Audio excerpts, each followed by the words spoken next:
Hey Wisecrack, disembodied Girard again, here to continue our epic philosophy of Christopher Nolan trilogy. In our first installment, Nolan Begins, we covered his interpretations of the self in his early films plus Inception. What does it mean to be a self? How can we trust ourselves and our own thoughts? Today we're asking, if there's so much conflict already present in the self, what are the implications for a community full of selves? If we can't even handle our own issues, is it possible to avoid conflict with other people, or is violence inevitable? This is the foundational question surrounding Gotham City in the Dark Knight trilogy. So suit up for some time with the Batman, and we're not wearing hockey pads. Welcome to this Wisecrack edition on the philosophy of Christopher Nolan Part 2. And yep, there's spoilers ahead. Behind the face paint and pointy-eared masks, Gotham is experiencing crisis after crisis that affect the functioning of its social body. The mob is pumping in drugs, the cops are helping the mob is hiring clowns, and bombs seem to be getting trendier by the minute. Batman may be the focus, but his focus is on the city he loves. In the process of saving Gotham, the films raise questions about the nature of community. How does a society deal with fear and threats? How does the presence of a hero like Batman create or threaten stability? Can society-wide conflict ever be resolved, or is it inherently a cyclical process? What about escalation? Escalation. We start carrying semi-automatics, they buy automatics. We start wearing Kevlar, they buy armor-piercing rounds. Man. And you're wearing a mask, jumping off rooftops. To help us understand Nolan's social philosophy, we're turning to perpetually stoned-looking anthropologist René Girard. Girard claims that the concept of mimesis is both the foundation of all societies and the foundation of conflict in those societies. Girard's theory claims that one of the most basic aspects of our relationships with other people is imitation. Imitation can be as simple as copying someone else's behavior. I see you buying someone a badass necklace, and I think, wow, great idea, and I decide to go buy a necklace too. Everyone's happy, right? But this can become a problem. Girard says that imitation of someone else's behaviors can, and often does, lead to replicating their desires. That's where I don't just want a necklace, I want that necklace, the one you happen to be wearing. This is mimetic desire, and it can pretty quickly lead to rivalry, where multiple people share the same desire and so compete over finite resources. Girard claims that our human impulse toward imitation means that eventually more and more people will want that necklace, and rivalries will grow and multiply until they are also profoundly impactful on the community itself. When one person succeeds in winning the prize, the other people, or their tribes, or their surviving family members, seek retaliation against the winner. This vengeance is also a form of imitation, and it basically ensures that rivalries and violence will continue to grow. According to Girard, this is the fundamental reason why there is crime, violence, and war in the world. As Batman Begins, this turmoil is already established, obviously because according to Girard, this cycle goes all the way back to cavemen. But what's important to note here is that we see individual examples of mimesis occurring and motivating characters, and most importantly, later on, we see Nolan use mimetic theory to propose a possible solution to society-wide violence. So let's get started. Mimesis is most relevant in Batman Begins as it relates to the individual, especially in the creation of the Batman identity. The original instance of this mimesis is one man's desire for the Wayne's wealth, which leads to violence. Throughout the film, Nolan foregrounds fear and vengeance as powerful motivators, especially in a city as broken as Gotham. We see this again in Bruce's imitation of his parents' killer, Joe Chill, in his effort to exact vengeance. Bruce's time away from Gotham inspires him to move away from the cycle of vengeance that motivated him to avenge his parents. Instead, he uses imitation as a means of stopping violence. His fear of bats leads him to adopt the identity of a bat, but he uses this imitation as a means to spread the fear to criminals, who now fear a different kind of bat, him. What are you seeking? I seek the means to fight injustice, to turn fear against those who prey on the fearful. The League of Shadows wants to press the reset button on conflict by destroying a society altogether, but that's not really how it works. The problem with their method is that watching people destroy each other doesn't actually do anything to decrease violence. It inflates it. There's nothing for people to unite around, so whatever survivors are left after the Fire of London or the Black Plague or the microwaving of Gotham are still gonna be really pissed off. So if the League of Shadows gets it wrong, what does Batman get right? Even while Nolan presents us with the idea that it is difficult, if not impossible, to break away from violence, Bruce spends the majority of Batman Begins struggling to overcome both his fears and his impulse for vengeance. It can't be personal, or you're just vigilante.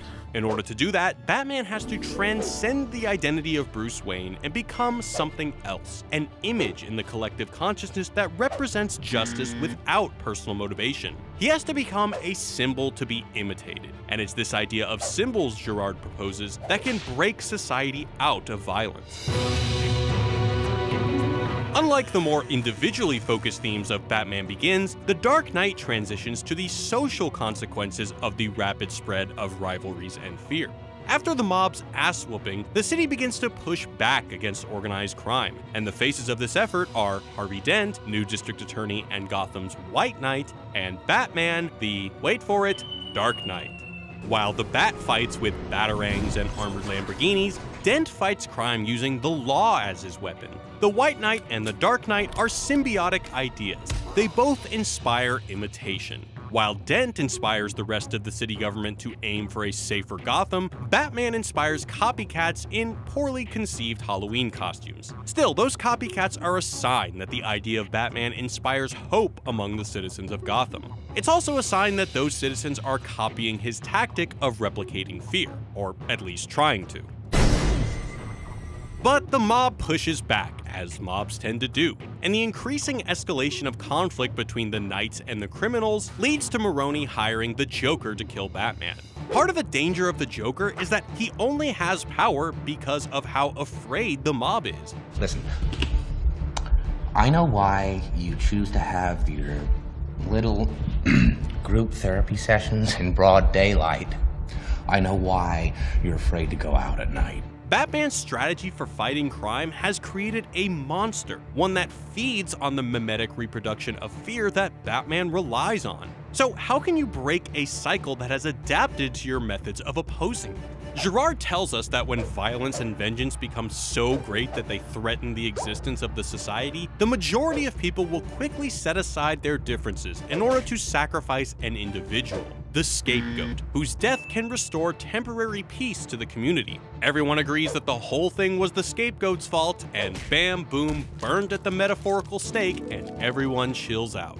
But since it's literally impossible for an immense social conflict to be entirely one person's fault, the scapegoat is a lie, and a pretty violent one at that. So peace doesn't last long, and eventually someone covets thy neighbor's necklace all over again. Girard says that since humans have an innate impulse toward violence and rivalry, actually stopping those cycles of vengeance is basically impossible. With one exception, we can replace the scapegoat with a Christ-like figure who rejects violence and turns the other cheek, and this could set a new imitative trend of people desiring non-violence. Harvey Dent and his campaign for peace in Gotham appear to fill that role, providing a Christ figure for the community to emulate. I believe in Harvey Dent. Even Batman, who can only fight violence with violence, supports a world where Dent replaces him, taking up the mantle of crime fighting without the need for grappling hooks. You're the symbol of hope I can never be. Your stand against organized crime is the first legitimate ray of light in Gotham in decades. But the Joker, a representation of the true violence of mankind, shifts the course of the mimetic rivalry and corrupts our Christ figure with a few oil drums and some sweet talk. Once Harvey Two-Face begins to imitate the Joker, embracing chaos and going after Gordon and the corrupt cops, he becomes subject to the cycles of violence that the White Knight was supposed to destroy. So, in order to restore peace to Gotham, we turn to the time-honored tradition of the scapegoat. Gotham picks an individual, I killed those people. Oh, no, you can't. You're not. blames him for the current social ills, in this case the crimes committed by Two-Face and the Joker's presence, and punishes him in order to end the intense rivalries that threaten the existence of the community. They don't kill Bruce Wayne, but they effectively kill the symbol of the Batman, at least for a while. And during the period where Batman is gone, there is a time of relative peace and prosperity in the city. But the scapegoat is always based in a lie. The truth of the situation has to be unconsciously suppressed in order to achieve the desired effect, or containing the violent impulses of humanity. However, this lie is unsustainable, and this problem is the starting point of The Dark Knight Rises. The third film begins at a time of relative tranquility, brought on and sustained by the lie of Harvey Dent's martyrdom and the scapegoating of Batman. This is acknowledged by Gordon. The Batman wasn't needed anymore. We won.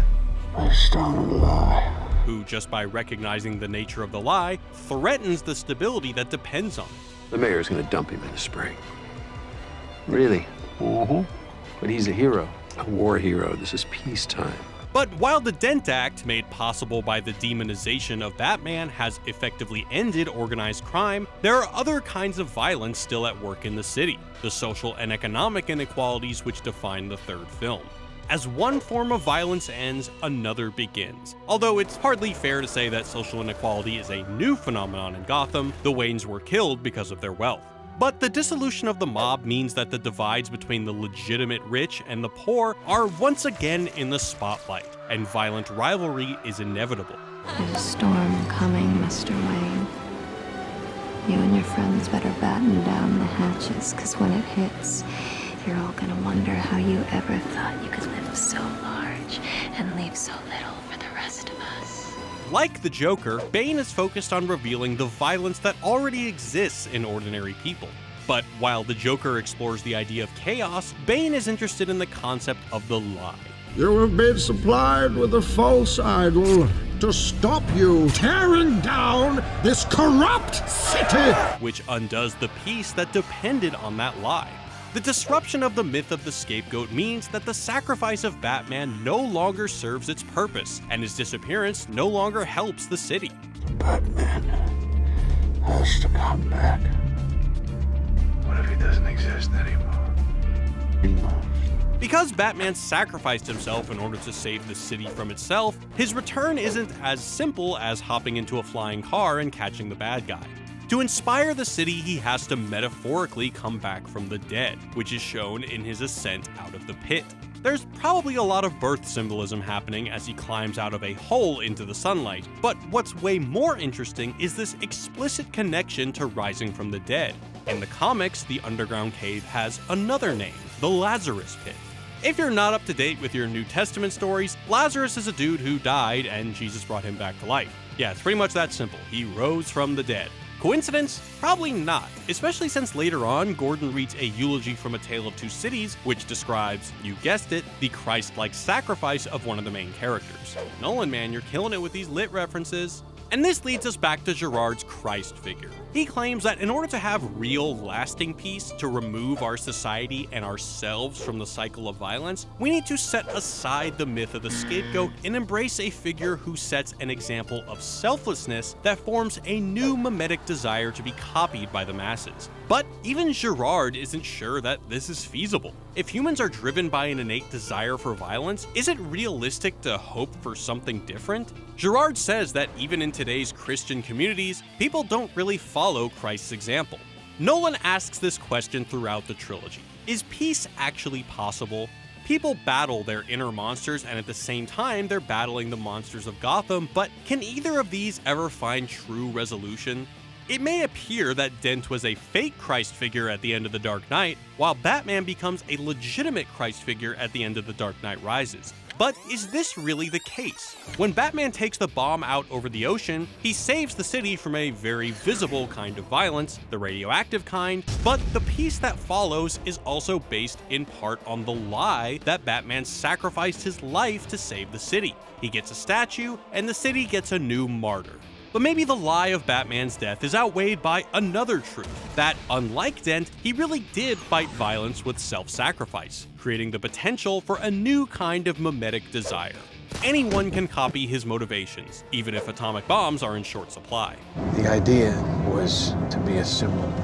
Batman could be anybody. That was the point. And we see Mimesis come full circle in Joseph Gordon-Levitt's character, who is revealed at the end of the film to be none other than Robin. The fact that Robin is introduced and that Batman left him all of his crime-fighting tools suggests, but doesn't prove, that peace may not last in Gotham. So how do we maintain stability in our communities? The openness of the ending, Bruce in Italy, Robin in the Batcave, and Batman all statued up, could lead us in a number of directions, which is exactly Nolan's point. Is a scapegoat myth or a lie necessary to maintain stability? Can a Christ figure really inspire people to abandon their violent urges? Or can society never exist without conflict no matter what we do? Is there always a future crisis on the horizon? Ultimately, do the limits of human nature prevent us from achieving lasting peace, or does the human spirit allow us to overcome whatever obstacles may arise? Nolan's later films like Interstellar and Dunkirk give us a peek into the possibility of how and why we might transcend those limits by constructing new worlds. Tune in next time, and thanks for watching. Peace. Thanks for watching, Wisecrack. We just want to take a second to thank you for all the support. We love making videos for you guys, but we really couldn't do it without you. So another way you can support us is by becoming a patron. You'll get immediate access to exclusive patron-only releases, including podcasts, a new video on the movie It, and more than a week before it hits the channel in October, early access to our upcoming video on Mr. Robot. And we're working on more patron exclusives each month, including behind the scenes, experiments with new formats like movie reviews, quick takes, and more. So be sure to check out our Patreon page here or at the link in the description. And if you like this video and are looking for more Nolan, check out our Wisecrack edition on the philosophy of Christopher Nolan Part 1 by clicking here. Thanks a lot, you guys. Peace.